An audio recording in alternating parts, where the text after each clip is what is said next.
Hello everyone, I'm Professor Paul Carrier of the Western Michigan University Thomas M. Cooley Law School. What I'd like to do today is to provide some backdrop regarding third-party beneficiary contracts. We are in Class 6 of Contracts 2. And what I'd like to do is, first I'll administer a midterm examination covering things before today's material. Probably 10 multiple choice and 2 short essays following one common fact pattern. After that, I'd like to take a significant amount of time. We want to do this slowly so that we can get down the basics of third-party beneficiary law and practice, including from an historical perspective. And then we will finish up with third-party beneficiary contracts in Class 7. Ordinarily, I would try to force fit this into one class period, but because of the midterm and because this is one area that students find particularly complicated, I think that it deserves a little bit more time, and we'll take it that way. Let's talk about the original scenario, and that's what you actually would see in the very first case, which was Fox v. Lawrence, Lawrence versus Fox. I have something. It could be this stapler. And I want this stapler to go to a third party as a benefit. Please, I want you to have the stapler. Why don't I go directly to that party and give a gift? Or go directly to that party and negotiate a contract. And then I get something from you, you get something from me. We're both benefited. Well, somehow, for some reason, we have an interloper, dare I say. And the situations where I have something that I want to be given to or done for a third party, and yet I'm not doing it directly. I'm doing it through somebody else.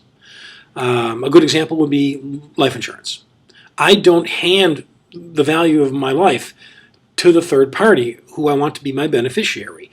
I negotiate with a company that is in the business of insurance. I pay regular premiums, and if I die and the terms of that contract are satisfied, okay, then that money goes to the third party. Here's the problem. If the insurance company breaches, I have privity of contract, and I could certainly directly sue the insurance company for breach of contract if it failed to honor the terms of the contract. But what about that third party, right, where there's no privity? Does that person automatically inherit the rights that I would have had if I die? Okay, so there are certain problems with this somewhat indirect mechanism of having something done. That's why we have the three parties. Okay, we have a promisee, which would be me, and this terminology is critical. I want something done. Let's make you the promisor. You are going to take the cash I hand you and give it to Edward. So I'm the promisee of your promise to give Edward the cash. You are the promisor. You are promising me that you will give Edward the cash that I've handed you.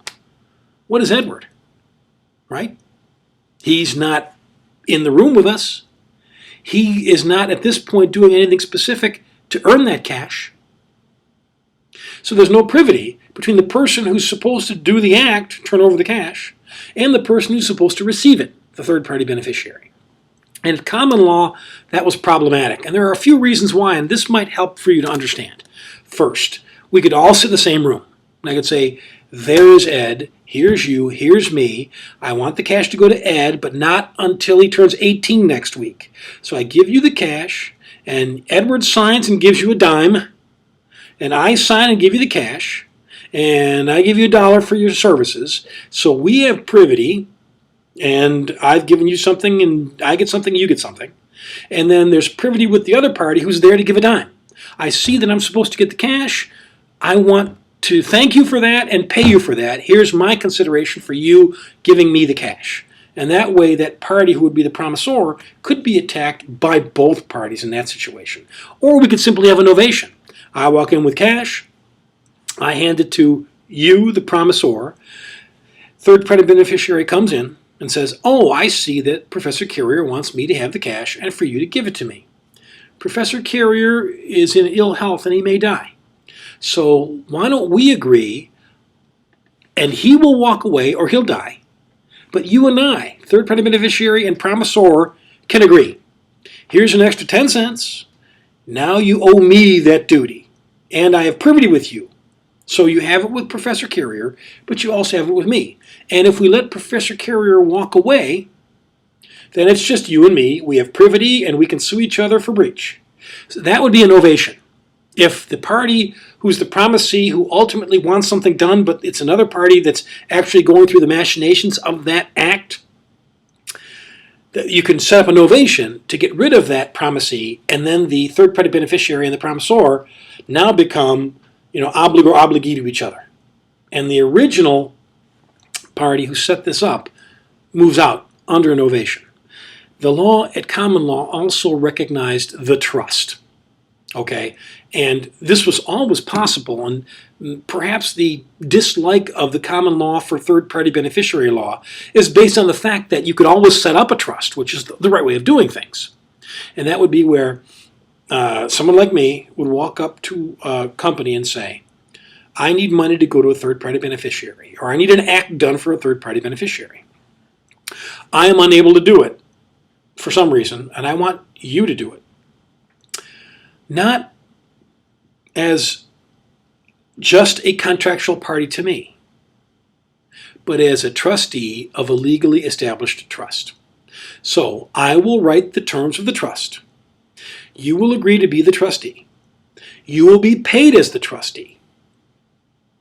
And through the trust, I can enforce if you violate, but the other party probably should be able to as well, because your obligation is specifically based on the terms of a legally created trust. And in fact, by the way, at the beginnings of the recognition of third-party beneficiary law, often courts would justify the creation of a third-party beneficiary relationship by creating an implied trust. Okay, so it would be like the court saying, this could have been done by a trust, it should have been done by a trust, but it wasn't. We're going to set it up like it is a trust. We'll imply it in fact or in law. It's a trust. Now, trustee, you have to do what the trust tells you to do with regard to that third-party beneficiary. Okay? So you could have a novation, bring that third-party beneficiary into the contractual relationship, and perhaps let the original promisee walk away with a novation. Or the original promisee can set up a trust which has the terms and conditions of how it's supposed to be honored. Okay, so at least we have more guidance. But if I owe Ed $100 and you're going to see Ed tomorrow, so rather than me mailing it or making a trip, I hand it to you to hand over to Ed. That seems to make some sense, but do you see the problem? We didn't set up a trust, right? And so what? And I die. Now, Ed is the only one who, my estate may or may not be around to try and sue you for breach of contract based on privity. What about Ed? Ed knows he was supposed to get that money. I didn't hand it to him. I might not have it anymore, but I had enough and I handed it to somebody else who promised me to get it to Ed. Do you see how the problem arises there? There were ways at common law to do that right and to do that carefully, and there are these ways.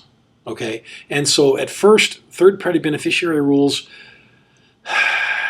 were treated in a very formalistic fashion and almost not allowed. For the biggest problem, I guess, would be the lack of privity.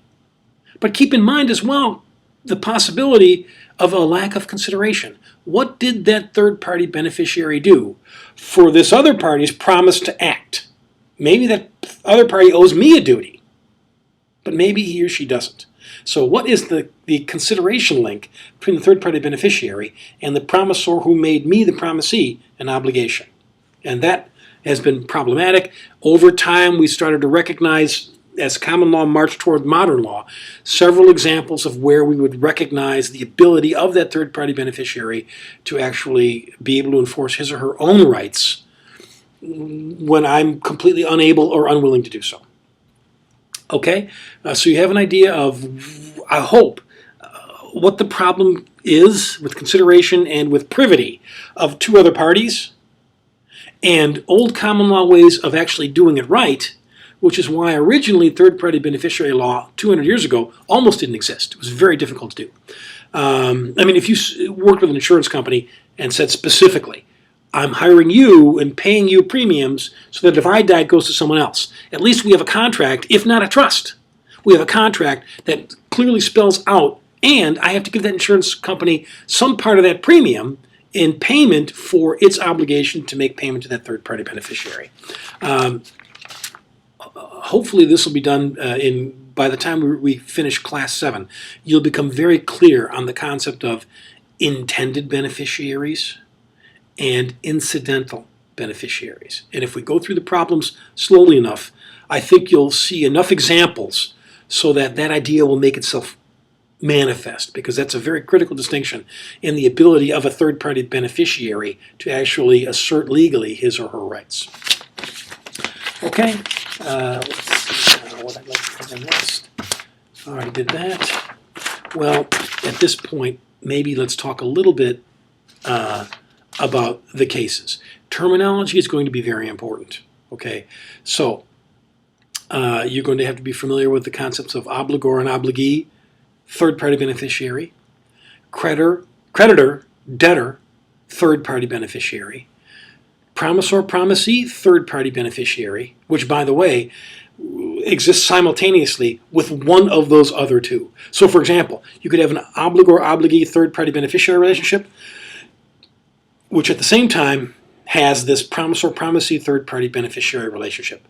Maybe that is part of the reason why it's complicated, because there are 2 or 3 relationships going on at once. And once you get your mind around how it works, like riding a unicycle, difficult at first, but it's very simple once you get on that horse, once you get on that unicycle. Hopefully I can make that more clear through examples. And then, of course, as I mentioned earlier, intended and incidental beneficiaries.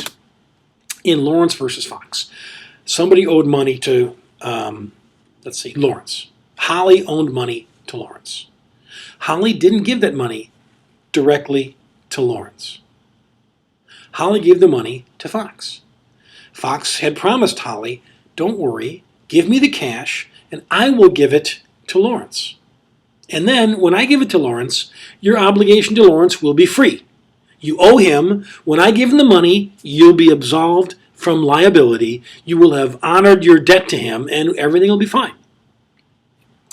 What happens if I die? Now Lawrence wants the money. I don't have it and I'm gone. And Fox is running around with the money and lying to people saying, I never made that promise. What money? Okay, so maybe we have somebody testify, but what's going to make, there's no privity between Fox and Lawrence. So how, if I'm not the guy who can assert this right against Fox for being a bad guy, did Lawrence have the right? And the answer is at common law, not really. But in that case, we actually had a creditor-debtor relationship. I was the debtor, Lawrence was the creditor, and Fox was a third-party beneficiary who on my behalf was going to absolve my obligation as debtor. And so at common law, the law began to recognize, do you need to set up a trust? Why? Do you need to have a novation and bring Fox and Lawrence in the same room together to negotiate? Why? It's clear enough. The law is allowed to shift. We can get rid of middlemen. Why can't we just recognize that Lawrence has the right to go after Fox so long as my deal, well, I should say Holly's deal with Fox was clear enough. If that's clear enough, why can't this other party honor it or enforce it, I should say? And in fact, if it was to pay a debt, courts began to recognize that particular scenario. Why would I even deal with Fox and Lawrence in the same breath if it wasn't to pay a debt that I owe to Lawrence? Okay? So the law began to recognize a creditor as having rights that could be asserted against that promisor who promised to take my money and hand it to that third-party beneficiary. So that is perhaps the first chink in the armor of not allowing third-party beneficiary law. In Seaver versus Ransom, what you see there is a good example of third-party beneficiary law and its expansion that shows a historical progression of how it continues and how it's been liberalized. Finally, in the Moch case versus Rensselaer Water Company, you'll see special rules that regard third-party beneficiary law that involves contracts between contractors and municipal organizations.